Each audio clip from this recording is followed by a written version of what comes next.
ഈശോയിൽ ഏറ്റവും സ്നേഹമുള്ള മാതാപിതാക്കളെ, പ്രിയ സഹോദരി സഹോദരന്മാരെ, കുഞ്ഞുമക്കളെ, ആദ്യമേ തന്നെ ഉത്ഥാന തിരുനാളിൻ്റെ മംഗളങ്ങൾ വളരെ സ്നേഹപൂർവ്വം പ്രാർത്ഥനാപൂർവ്വം ആശംസിക്കുന്നു. ഉത്ഥാനം ചെയ്ത ഈശോ പ്രത്യക്ഷപ്പെട്ടപ്പോഴൊക്കെ അവർക്ക് ആശംസിച്ചത് നിങ്ങൾക്ക് സമാധാനം എന്നാണ്. നമ്മുടെ ജീവിതത്തിൽ എപ്പോഴും സമാധാനം ഉണ്ടാകട്ടെ എന്ന പ്രാർത്ഥനയോടുകൂടി ഉത്ഥാനത്തിൻ്റെ സന്ദേശത്തിലേക്ക് നമുക്കൊന്ന് പ്രവേശിക്കാം. കർത്താവിൻ്റെ ഉത്ഥാനത്തിന് മുൻപ് അവിടുന്ന് കടന്നുപോയ ഒരു ട്രോമ എക്സ്പീരിയൻസ്, അഥവാ വളരെ വേദനാജനകമായ, ഒരിക്കലും ഉൾക്കൊള്ളാൻ കഴിയാത്ത ഒരു അനുഭവത്തിലൂടെ അവിടുന്ന് കടന്നുപോയിട്ടുണ്ട്. ഗെത്സെമനിലെ പ്രാർത്ഥന തുടങ്ങി കുരിശുമരണം വരെയുള്ള ഈശോയുടെ ഈ ബീയിങ് അലോൺ എക്സ്പീരിയൻസ്, അഥവാ തനിച്ചാക്കപ്പെട്ട അനുഭവത്തെക്കുറിച്ച് നിങ്ങൾ എപ്പോഴെങ്കിലും ചിന്തിച്ചിട്ടുണ്ടോ? എങ്ങനെയൊക്കെയാണ്, ആരാലൊക്കെയാണ് ഈശോ തനിച്ചാക്കപ്പെട്ടിട്ടുള്ളത്, തിരസ്കരിക്കപ്പെടുകയും പരിത്യക്തനാക്കപ്പെടുകയും ചെയ്തത്? ഒന്നാമതായി, സ്വന്തം പിതാവിനാൽ അവിടുന്ന് പരിത്യക്തനായി, അല്ലെങ്കിൽ ഉപേക്ഷിക്കപ്പെട്ടു. ജോർദാൻ നദിയിലെ മാംദീസ വേളയിൽ സ്വർഗം തുറക്കപ്പെടുകയും പരിശുദ്ധാത്മാവ് പ്രാവിൻ്റെ രൂപത്തിൽ പ്രത്യക്ഷപ്പെടുകയും അതോടൊപ്പം ഇവനെൻ്റെ പ്രിയപുത്രൻ, ഇവന് ഞാൻ പ്രസാദിച്ചിരിക്കുന്നു എന്ന വെളിപ്പെടുത്തലും ദൈവപിതാവിൽ നിന്ന് ഉണ്ടായി. രൂപാന്തരീകരണ സമയത്തും ഇതിന് സമാനമായ ഒരു വെളിപ്പെടുത്തലുണ്ടായി. ഇവനെൻ്റെ പ്രിയപുത്രൻ, ഇവനെ ഞാൻ പ്രസാദിച്ചിരിക്കുന്നു, ഇവനെ ശ്രവിക്കുവിൻ. മൂന്നാമതായി, ദേവാലയത്തിലേക്കുള്ള രാജകീയ പ്രവേശനം. ഗ്രീക്കുകാർ ഈശോയെ അന്വേഷിക്കുന്നു. തുടർന്ന് ഈശോ പറയുന്നുണ്ട്, പിതാവേ, അങ്ങയുടെ നാമത്തെ മഹത്വപ്പെടുത്തണമേ. അപ്പോൾ സ്വർഗത്തിൽ നിന്നൊരു സ്വരമുണ്ടായി, ഞാൻ അത് മഹത്വപ്പെടുത്തി, ഇനിയും മഹത്വപ്പെടുത്തും. ഇങ്ങനെയുള്ള സ്ഥിരീകരണങ്ങളൊക്കെ ഉണ്ടായെങ്കിലും ഇതേ പിതാവ് തന്നെ കർത്താവിനെ കൈവെടിഞ്ഞു, അല്ലെങ്കിൽ തിരസ്കരിച്ചു എന്നുള്ള രണ്ട് അനുഭവങ്ങളെങ്കിലും നമുക്കുണ്ട്. ഒന്ന്, ഗെത്സെമനിയിലെ പ്രാർത്ഥന. കർത്താവെ, കഴിയുമെങ്കിൽ ഈ കാസ എന്നിൽ നിന്ന് ഒഴിഞ്ഞു പോകട്ടെ. അങ്ങനെ അവിടുന്ന് പ്രാർത്ഥിച്ചത് രക്തം വീർത്തുകൊണ്ടാണെന്ന് സുവിശേഷകൻ പറയുന്നു. രണ്ടാമതായിട്ട്, കുരിശിൽ കിടന്നുകൊണ്ട് ഏൽ ഏൽ ലമ്മാ സബക്താനി, എൻ്റെ ദൈവമേ, എൻ്റെ ദൈവമേ, എന്തുകൊണ്ട് അങ്ങ് എന്നെ ഉപേക്ഷിച്ചു എന്ന് തൊണ്ട കീറി പുത്രൻ പ്രാർത്ഥിച്ചു. എന്നിട്ടും പിതാവ് ഒരു മറുപടി നൽകിയില്ല. അവിടുന്ന് പിതാവിനാൽ പോലും പരിത്യക്തനാക്കപ്പെട്ടു. രണ്ടാമതായി, ഈശോയിൽ നിന്ന് ആനുകൂല്യങ്ങൾ സ്വീകരിച്ചവരാൽ ഉപേക്ഷിക്കപ്പെട്ടു. 4 സുവിശേഷകന്മാരും കൂടി ഈശോ 37 അത്ഭുതങ്ങൾ പ്രവർത്തിച്ചതായി സാക്ഷ്യപ്പെടുത്തുന്നുണ്ട്. വെള്ളം വീഞ്ഞാക്കുന്നുണ്ട്, ശതാധിപന്റെ ഭൃത്യനെ സുഖപ്പെടുത്തുന്നുണ്ട്, ജവാറാസിന്റെ മകളെ ഉയർപ്പിക്കുന്നുണ്ട്, നായിമിലെ വിധവയുടെ മകനെ ഉയർപ്പിക്കുന്നുണ്ട്, അപ്പം വർദ്ധിപ്പിച്ച് 4000-ഉം 7000 പേർക്ക് അവിടെ നൽകുന്നുണ്ട്, കടലിനെ ശാന്തമാക്കുന്നുണ്ട്, ഒട്ടനവധി രോഗികളെ സുഖപ്പെടുത്തുന്നുണ്ട്, പിശാചു ബാധിതരെ സുഖപ്പെടുത്തുന്നുണ്ട്, തളർവാദം ബാധിച്ചവരെ സുഖപ്പെടുത്തുന്നുണ്ട്, അന്ധർക്ക് കാഴ്ച നൽകുന്നുണ്ട്. ഇങ്ങനെ അത്ഭുതങ്ങൾ പ്രവർത്തിച്ച് ആനുകൂല്യങ്ങൾ ലഭിച്ച നിരവധി പേരുണ്ടായിരുന്നു.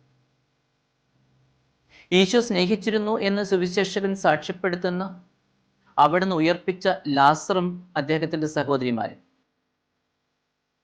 കല്ലെറിഞ്ഞ് വധിക്കപ്പെടേണ്ടിയിരുന്ന ഒരു സ്ത്രീ, 7 പിശാചുകളെ പുറത്താക്കി എന്ന് പറയപ്പെടുന്ന മറ്റൊരു സ്ത്രീ, ഓശാനപ്പാടി എതിരേറ്റു, ശാപത്തിൽ ലംഘനം നടത്തി കതിരുകൾ പറിച്ച് തിന്നതുപോലും ന്യായീകരിച്ച് തൻ്റെ കൂടെ കൊണ്ടു നടന്ന ശിഷ്യന്മാർ,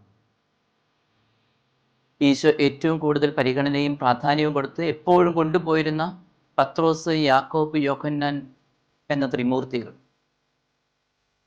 അവിടുത്തോടൊപ്പം മരിക്കാൻ നമുക്കും പോകാം എന്ന് പറഞ്ഞ് ധൈര്യം കാട്ടിയ തോമസ്, ഇങ്ങനെ ഒരുപാട് പേര് കർത്താവിൻ്റെ നല്ല സമയത്ത് ഉണ്ടായിരുന്നു.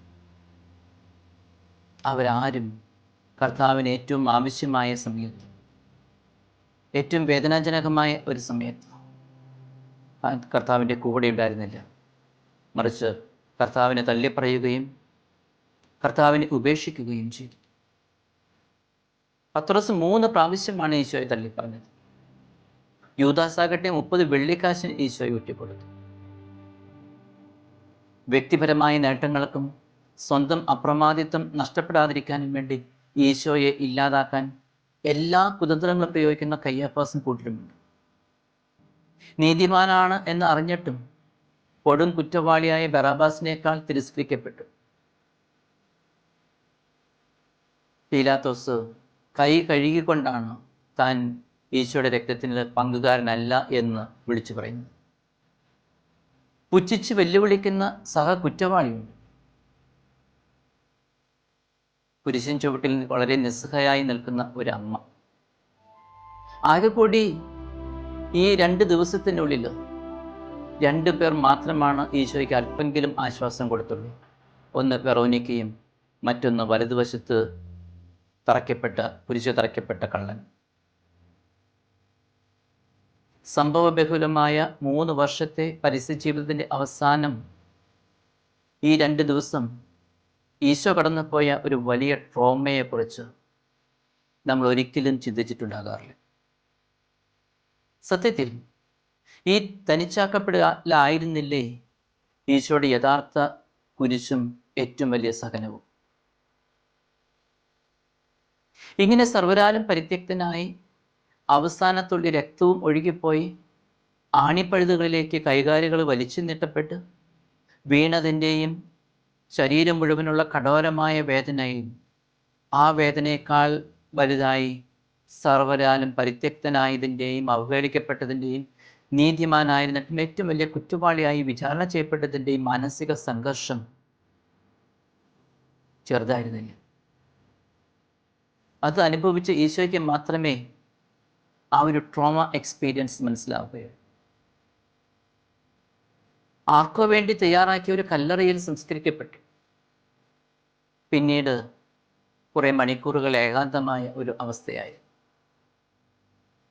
ഇങ്ങനെ ഈശോ കടന്നുപോയ ഈ വലിയ ട്രോമയിൽ നിന്ന് 3-ാം ദിവസം, പലപ്പോഴും കർത്താവ് പറഞ്ഞിട്ടുള്ളത് 3rd day അല്ലെങ്കിൽ 3-ാം ദിവസം, മനുഷ്യ ചരിത്രത്തിൽ ആദ്യമായി മഹത്വപൂർണനായി ഉയർത്തെഴുന്നേൽക്കപ്പെട്ടു. അതൊരു മഹാവിജയമായിരുന്നു. മരണത്തിൻ്റെയും പിശാചിൻ്റെയും പാപത്തിൻ്റെയും മേൽ ഈശോ കൈവരിച്ച വലിയ വിജയം. മറ്റാർക്കും നശിപ്പിച്ചു കളയാനോ എടുത്തു മാറ്റാനോ സാധിക്കാത്ത മഹിമയോട് കൂടിയുള്ള ഒരു ഉയർത്തെഴുന്നേൽപ്പ് അല്ലെങ്കിൽ ഒരു തിരിച്ചുവരവ്.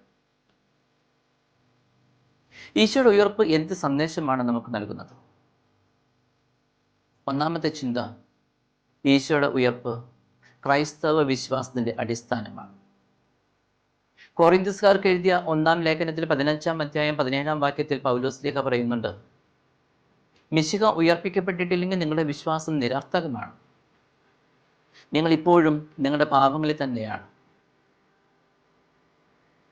രണ്ടാമത്തെ ചിന്ത, ഈശോയുടെ ഉത്ഥാനം നമ്മുടെ ഉയർപ്പിൻ്റെ അച്ചാരമാണ്, അത് ഉറപ്പാണ്.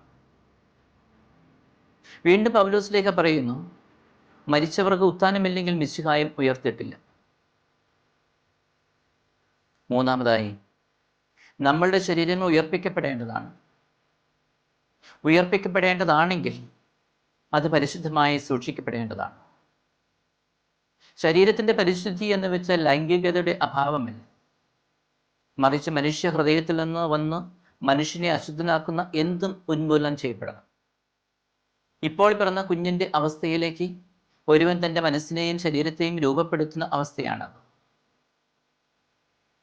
നാലാമതായി, വേദനകൾക്കും സഹനങ്ങൾക്കും അർത്ഥമുണ്ട്, പ്രസക്തിയുണ്ട്, മൂല്യമുണ്ട് എന്ന് നമ്മെ പഠിപ്പിക്കുന്നു. അതുകൊണ്ട് നമുക്കുണ്ടാകുന്ന സഹനങ്ങളെയും വേദനകളെയും കഷ്ടപ്പാടുകളെയും പരാജയങ്ങളെയും ഒക്കെ വിശ്വാസത്തിൻ്റെ കാഴ്ചപ്പാടോടുകൂടി കാണാനും അവയെ സ്വീകരിക്കുവാനും ദൈവത്തിൻ്റെ പദ്ധതിയുടെ ഭാഗമാണെന്ന് മനസ്സിലാക്കി അവയോട് സഹകരിക്കാനും നമ്മൾ തയ്യാറാകണം. അഞ്ചാമതായി, പ്രത്യാശയോട് കൂടി കാത്തിരിക്കണം എന്ന ആഹ്വാനമാണ് ഈശോ എടുത്താൻ. കർത്താവിൻ്റെ ശവകുടീരത്തിലേക്ക് പോയ മറിയത്തെ പോലെ ജീവിതത്തിൽ പ്രത്യാശ കാത്തു പുലർത്തണം.